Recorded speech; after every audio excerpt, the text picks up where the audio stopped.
이렇게 가데스 바네아의 반역 사건으로 우리 모두가 알고 있는 그 유명한 40년의 광야 방황이 이제 오늘 이 본문을 기록을 시점으로 시작이 되는 거예요. 자, 그렇다면 어떻게 하다가 40년의 광야 생활이라는 하나님으로부터 받은 이 중징계, 하나님의 벌이 왜 그렇게 엄중했을까? 오늘 그 이유에 대해서 한번 살펴보려고 합니다. 자, 우리 34절의 말씀을 같이 한번 볼까요? 34절입니다. 한 목소리 읽겠습니다. 시작. 너희는 그 땅을 정탐한 날수인 40일의 하루를 1년으로 쳐서 그 40년간 너희의 죄악을 담당할지니 너희는 그제서야 내가 싫어하면 어떻게 되는지를 알리라 하셨다 하라. 자, 보십시오. 여기 보니까 그 땅을 정탐한 날수인 40일의 하루를, 그러니까 12명의 정탐이 40일간 가나안 땅을 이렇게 정탐하잖아요. 그 정탐의 기간이 40일이었다고요. 그런데 그 40일에 그 하루하루를 1년으로 쳐서 그 1년으로 치니까 40년이 되잖아요. 그래서 40년간 너희의 죄악을 담당할 것이다 이렇게 말하고 있는 거예요. 그래서 광야 40년이라는 것은 여기서 나온 거예요. 40일간의 정탐의 그 하루하루의 죄악을 1년으로 환산해서 40년간의 광야의 방황을 내가 너에게 주겠다 이렇게 하신 거예요. 자, 그렇다면 40일 동안 그 땅을 정탐한 날수 그리고 그 하루를 1년으로 환산해서 40년간의 광야 생활을 이렇게 징계를 하겠다라는 이것, 여러분 이 징계가 너무 크지 않습니까?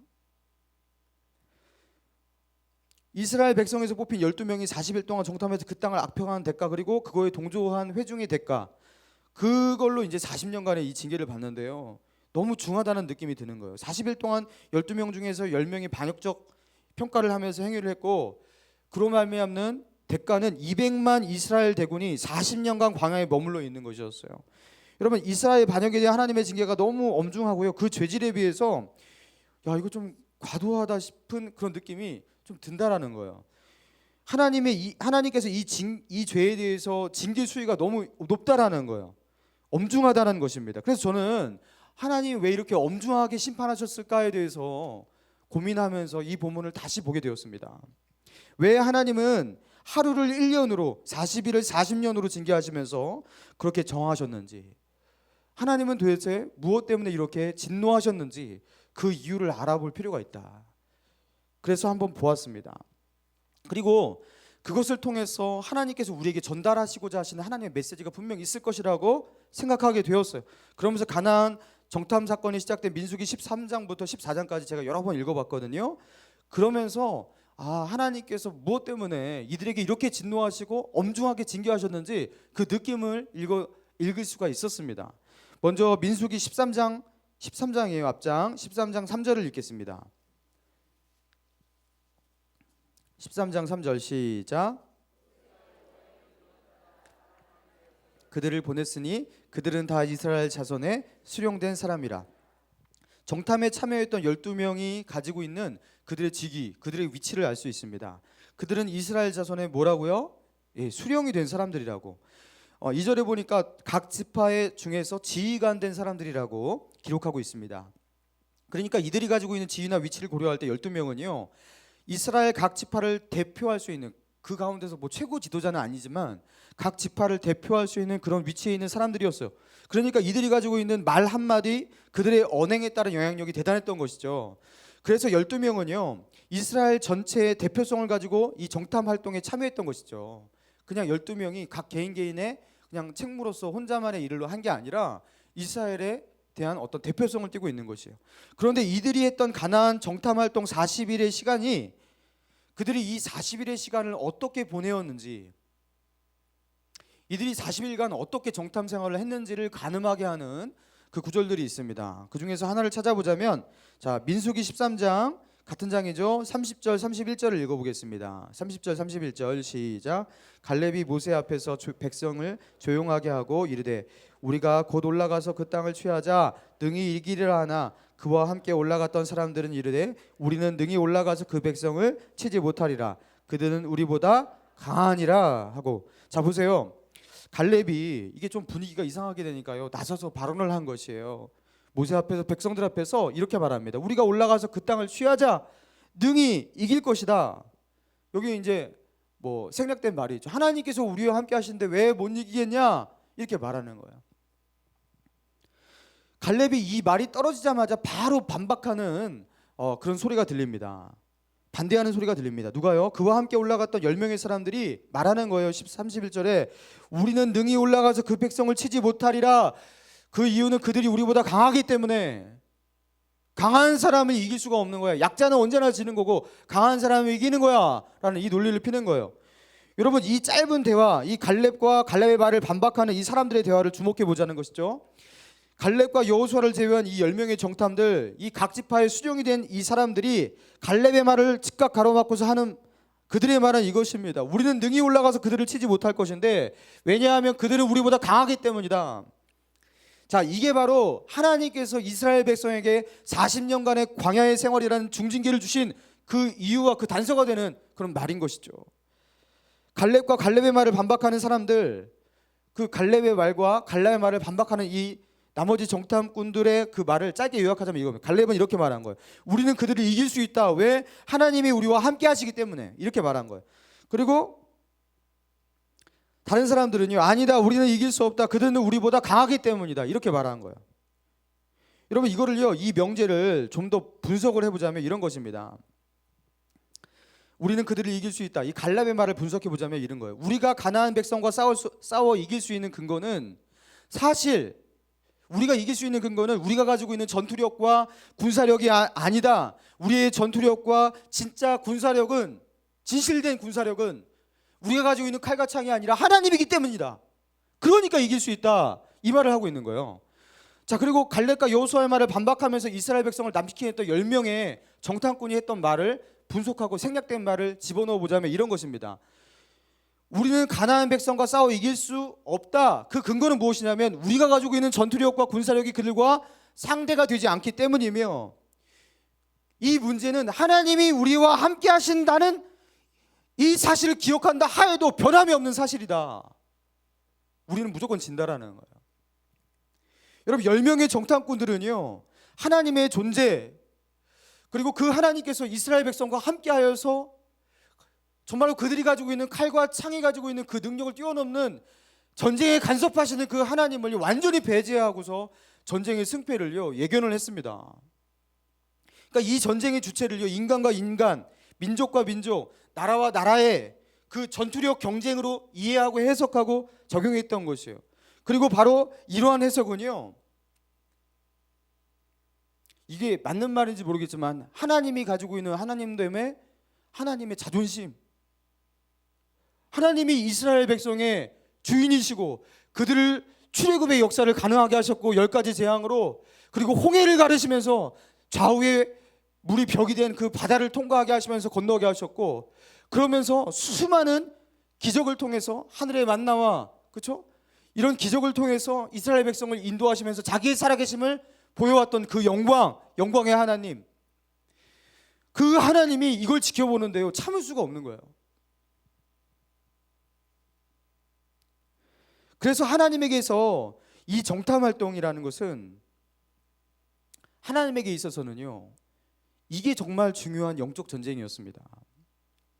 하나님에게 있어서는 칼과 창으로 서로 부딪히는 그 싸움이 진짜 전쟁이 아니라, 그건 하나님께서 이기게 하시면 이기는 거고 지게 하시면 지게 하는, 하나님에게 있어서는 쉬운 전쟁인 거예요. 칼과 창의 싸움은 그건 실제 전쟁이 아닌 거예요. 하나님에게 있어서 진짜 전쟁은 무엇이었습니까?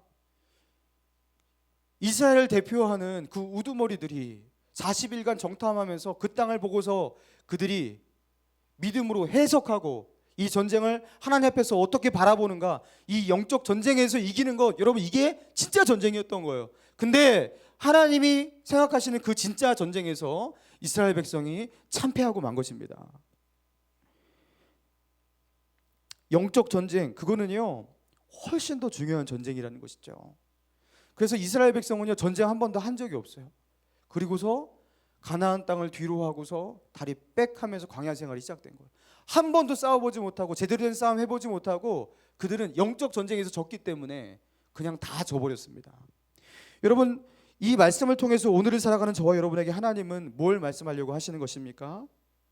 전쟁하기 전에 정탐이라는 거, 이런 거 하지 말아라. 적이 얼마나 강한지, 얼마나 큰지, 그들이 가지고 있는 전투력에 대해서 고민하고 이런 거 정탐 같은 걸 하지 말고, 하나님이 말씀할 때는 무조건 그냥 진격 앞으로 돌파할 수 있는 그런 믿음만 있으면 된다, 앞뒤 재지 말고 나가라, 여러분 이렇게 말하는 게 아니죠. 여러분, 이 정탐 활동 자체가 죄였다면 이 정탐 활동을 허락하고 그것을 보낸 모세가 더 큰 죄입니다. 근데 그거에 대해서 묻지 않고 있잖아요. 이거는 정탐을 하지 말라, 세상이 센지 안 센지, 그리고 세상이 어떠한 존재인지에 대해서 너희가 알 필요 없다, 그렇게 말한 게 아니에요. 하나님은요, 이 본문을 통해서 우리에게 이렇게 말씀하시는 거죠. 너희가 싸워야 할 대상을 정탐할 때, 우리가 세상이 얼마나 센지 우리가 정탐하지 않습니까? 정탐할 때 그 정탐하는 그 순간부터 진짜 전쟁이 시작되는 거야. 영적 전쟁이요. 그 영적 전쟁에서 먼저 이겨라, 그래야지 이긴다, 그걸 말씀하고 계신 것이죠. 우리가 세상과 싸우기 전에 우리가 가지고 있는 생각들이 있습니다.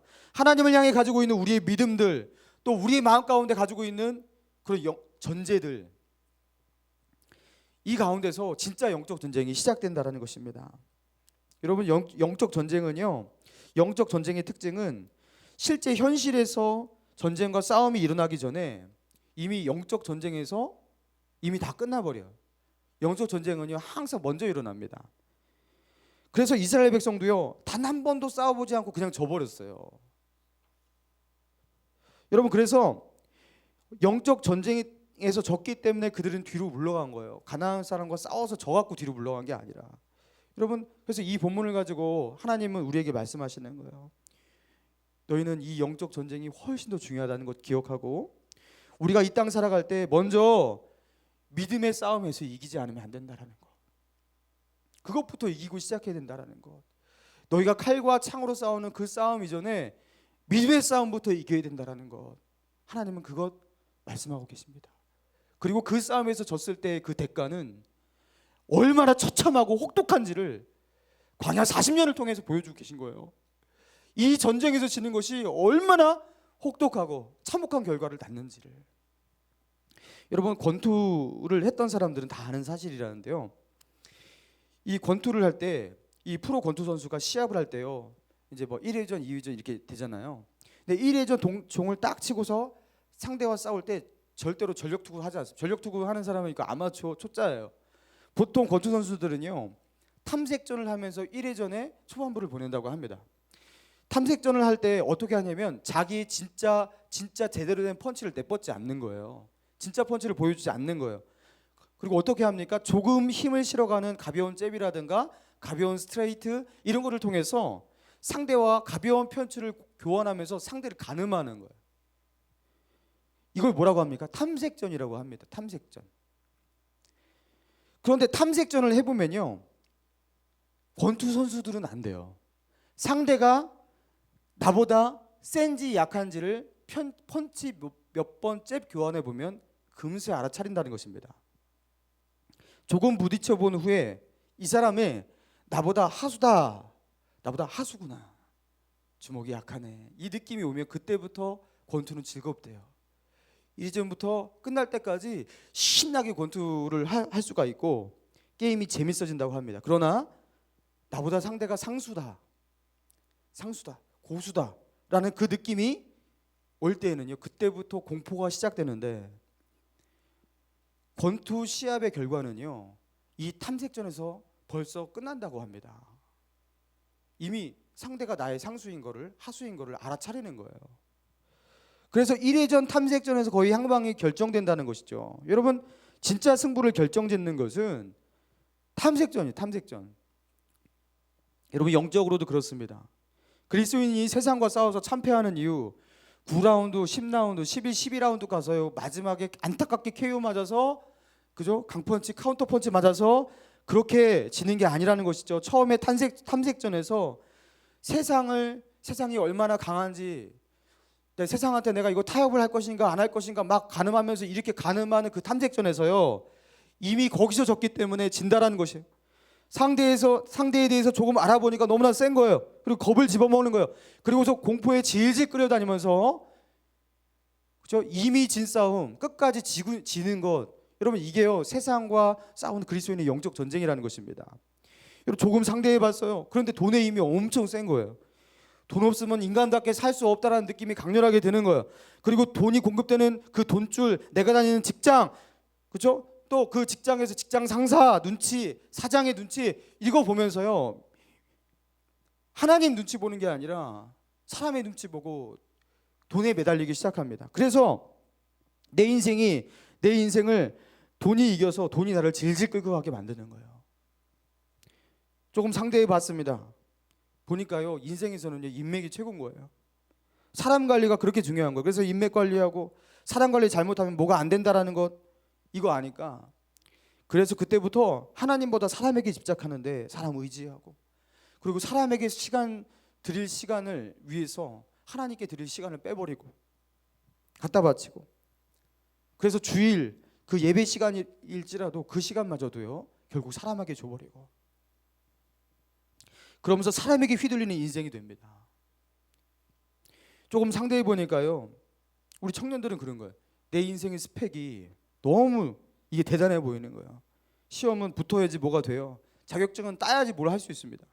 남보다 비교 우위에 있지 않으면요, 그 객관적인 그 이력서에 한 줄을 쓸 수 있는 객관적인 어떤 자격증이라든가 뭔가 스펙을 넣을 수 있는 어떤 뭔가가 없으면요 뭐가 안 되는 거예요. 그러니까 하나하나씩 사는 그 스펙 한 줄을 위해서 그게 하나님보다 더 센 존재가 되기 시작합니다. 그게 나의 우상이 돼요. 그리고 어느덧 보니까 나는 스펙을 위해서 사는 존재가 되기 시작해요. 그 영적인 스펙 다 집어치우고 세상에 그 이력서 한 줄 끼워 넣는 그 스펙 삭시가 자기 인생의 전부가 되어버리는 것. 청년들이 영적 전쟁에서 실패하는 이유가 이런 것입니다. 본격적으로 뭐 싸워서 직장에서 부딪히고 이러기 이전에 탐색전에서부터 지는 거예요. 마치 이스라엘 백성이 정탐 활동을 시작한 그 40일의 정탐을 했는데도 불구하고 이미 게임이 져버린 것처럼, 얘네들이 얼마나 센지 아닌지를 보았을 뿐인 40일의 시간을 통해서 그냥 완전히 전쟁이 이미 끝나버렸던 것처럼 세상에 발도 담그기 전에 이미 져버린 우리의 모습이 있지 않냐는 거예요. 여러분, 진짜 전쟁은 우리가 세상에서요 우리의 손과 발로 싸우는 거기서 있는 게 아니라 세상을 바라볼 때부터, 그렇죠? 정탐할 때부터, 시작할 때부터 여러분 이미 영적 전쟁은요 끝나 있는 것입니다. 진짜 전쟁은, 따라해 보실까요? 진짜 전쟁은 싸우기 전에 끝난다. 예, 정탐 활동 했는데 그냥 끝나버렸어요. 그래서 우리가 어떻게 세상을 바라보고 있느냐, 우리가 어떠한 믿음을 가지고 세상을 해석하고 있느냐, 여기서 벌써 끝난 것입니다. 저는요 예전에 청년들이, 어떤 청년이 그러더라고요 저한테. 또 뭐 제 친구들도 이런 말을 저한테 한 적이 있는데요. 너가 가지고 있는 그 근거도 없는 자신감, 네, 근거는 무엇이냐 이렇게 물어봐요. 근거가 없다는 거예요. 제가 가지고 있는 자신감이 좀, 제가 이렇게 자신감 있게 이렇게 말하는 스타일이고, 뭔가 말을 하면 항상 확신이 있고, 그리고 뭐 나는 이렇게 뭐 된다고 하고, 뭐 나는 좀 약간 그런 느낌이 드는 거예요. 너는 왜 근거가 없는데 이렇게 자신감이 넘치냐. 저는 그렇게 말합니다. 너는 내 얼굴을 보고도 근거가 없다고 생각하냐. 명백한 근거가, 거울을 보면서부터 저는 항상 근거가 있거든요. 그죠? 어떻게, 여러분, 그리고 근거가 없는 자신감이 어떻게 있을 수가 있습니까? 제가 바보가 아닌데 근거가 있으니까 자신감이 있는 거예요. 근거가 있으니까 자신감이 있는 거예요. 할렐루야. 여러분, 근거가 없는 자신감이 이거 바보입니다. 저는 바보가 아니거든요. 저는 조금 자신감이 있긴 있어요. 그리고 그 자신감이 자만심이라는 경계를 넘지 않는 저만이 가지고 있는 이유가 있습니다. 그리고 이거는 그리스도인 모두가 가져야 될 그 이유라고 저는 믿습니다. 저는 하나님이 저의 최고의 자산이라는 것을 진심으로 믿어요. 저는 돈도, 명예도, 그리고 맨날 제가 장난을 치는 그 외모도, 그 어떤 것도 진심으로 그렇게 중요한 것이 아니라고 믿고요. 그럼 진짜 중요한 게 뭐냐? 정말로 저의 자산은 하나님이라는 것을 뿌리 깊이부터 진심으로 믿어요. 그러니까 자신감이 그거예요. 어떻게 근거가 없습니까? 사람이 이게 근거라니까요. 하나님이 나의 자산인데 뭐가 부족한 게 있냐라는 거예요. 그리스도인이 가지고 있는 이 어마어마한 근거 앞에서 더 이상 무슨 짜잘한 근거가 필요하냐는 거예요. 내가 자신감이 있어야 될 이유, 나의 학력, 그게 뭐가 근거가 되냐는 거예요. 내가 쌓아놓은 돈, 그게 어떻게 근거가 되냐는 거예요. 하나님이라는 그 자산을 놓고서 어떻게 그런 게 짜잘한 것이 근거가 되냐는 거예요. 그거는요, 근거에 들 수도 없는 거예요. 하나님이 우리의 자신감의 근거고요. 우리가 아무리 이 세상 가운데서 밑바닥을 살더라도 웃을 수 있는 근거인 줄로 믿습니다. 여러분, 예전에 오은선이라는 전문 산악인 기억하십니까? 이 오은선이라는 산악인이 칸첸중과 히말라야 칸첸중과의 등정에 성공했는지 그 여부에 대한 진위 논란으로 어마어마하게 떨썩했습니다. 그런데 문제가 뭐냐면 이 오은선 씨가 그 칸첸중과의 중과 그 봉에 등정에 성공했는지 그 여부를 판단하는 게 이게 만만치 않은 쉽지 않은 일이라는 것이에요. 여러분, 정말 오은선 씨가 칸첸중과의 정상에 올라갔었냐? 여러분, 이거를 판단하는 게 왜 그렇게 어려웠을까요? 네, 세상에는요 히말라야의 칸첸중과에 올라갔다 온 사람이 너무 별로 없기 때문입니다. 오은선의 칸첸중과 등정 여부를 판단할 수 있는 최소의 자격, 그거를 판단할 수 있는 최소의 자격은 무엇입니까? 칸첸중과의 등정에서 칸첸중과의 정상을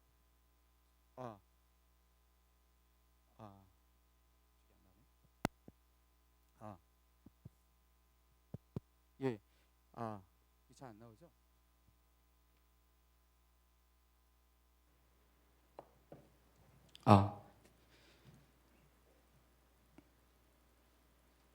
칸첸중과의 정상에 올라가서 칸첸중과를 정복해서 거기를 본 사람, 그 사람만이 이거를 판단할 수 있는 최소의 자격 요건인 것이에요. 여러분, 그런데 그 사람이 너무 없는 거예요. 그거를 판단해 줘야 되는데 칸첸중과 근처에도 가보지 못한 사람은요 오은선에게 거기가 칸첸중과다, 칸첸중과가 아니다 이 말 하면 아니에요. 이 말 하면 그 사람 이상한 사람이에요. 보지도 못한 거를 자기가 어떻게 판단을 합니까? 칸첸중과 증정 여부는 그것을 정복한 사람, 그것을 본 사람만이 판단할 수 있는 것입니다. 그래서 오은선 씨의 칸첸중과 등정 여부에 대한 진위 판단을 위해서 대한민국에서 7인의 회의가 열렸어요. 그리고 그 회의에 참석할 수 있는 자격이 무엇이었는지 아십니까? 대한민국에서 칸첸중과를 정복하고 그 등정에 성공했던 산악인 7명만 모여서요 그 회의를 한 것이에요. 거기에 올라가지 않은 사람은요 절대로 그거에 대한 평가와 판단과 그 어떤 것도 자격도 안 되고 할 수도 없는 것입니다. 여러분, 우리가 이 땅에서 잘 살고 있는지 잘 하고 있는지 여러분 그거 누구에게 판단받고 있습니까? 내가 지금 올바로 걷고 있는지 아닌지를 누구에게 평가를 받고 있습니까? 혹시 인생이 뭔지도 모르는 사람들, 돈과 권력과 명예와 쾌락이 세상의 전부인 줄로 생각하고 너 왜 사냐 물으면 웃지요 말할 수밖에 없는 그렇게 공허한 세상이 전부라고 생각하는 그 불신자들에게 내가 잘 살고 있는지 판단받으면서 그렇게 살고 있지는 않습니까? 나의 길이 제대로 된 길인지 아닌지를 그 불신자들의 기준을 가지고서 그들에게 묻고 평가받고 그렇게 하고 있지는 않냐는 것이. 여러분, 이런 행위는요 피카소의 그림을 가지고 와서 유치원생에게 이거 잘 그린 그림이야 아닌 그림이야 이렇게 묻는 거가 마찬가지예요. 이거는요 판단 불가능한 거예요. 여러분, 나의 인생에 대해서 판단하실 수 있는 그 자격 요건을 가지고 계신 분은 한 분밖에 없어요. 인생이 뭔지를 정말 아시는 분, 시작과 끝이 뭔지를 아시는 분, 그래서 그 인생에 대해서 평가를 할 수 있는 자격을 갖추고 있는 분, 영원한 생명이 무엇인지 아시는 분, 그리고 그거에 대해서 심판하시고 그 행위에 대해서 천국과 지옥으로 하나님께서 그렇게 내리실 수 있는 분, 하나님 한 분밖에 없는 줄로 믿습니다. 그 인생의 진정한 주인이신 하나님, 그분밖에 나의 진정한 판단자가 없는데 누구에게 내가 잘 살고 있냐고, 내가 이렇게 사는 것이 맞냐고, 누구의 잣대로 평가받고 있냐라는 것이. 오직 하나님만이 나를 정확하게 판단할 수 있는 그런 분인 줄로 믿습니다. 사랑하는 신일의 성도 여러분, 우리 청년 여러분, 우리가 세상과 싸우기 전에 이거 확실히 하고 싸우자라는 거예요. 우리 인생이라는 이 경주를 달려가면서 우리가 싸우는데요, 이 싸움은 사람들 앞에 보이기 위한 싸움이 아닌 거예요. 애초부터 우리가 달려가는 이 레이스는요, 오직 하나님 앞에서 싸우는 싸움입니다. 그리고 이 레이스가 마치는 그날에 오직 하나님 앞에서 평가를 받습니다. 누구에게 평가를 받아요? 그래서 우리가 싸워야 될 진짜 전쟁이 뭐냐는, 이건 하나님 앞에서 싸워야 될 믿음의 싸움과 하나님 앞에서의 영적 싸움이 우리가 싸워야 될 진짜 싸움인 줄로 믿습니다. 하나님 앞에서 어떠한 일이 있더라도 믿음 지키기, 하나님 앞에서 믿음으로 살아가기. 여러분, 이 영적 전쟁에서 승리하는 저와 여러분 되길 바랍니다. 우리 주신 말씀 생각하면서 이 시간 같이 한번 기도하길 원합니다.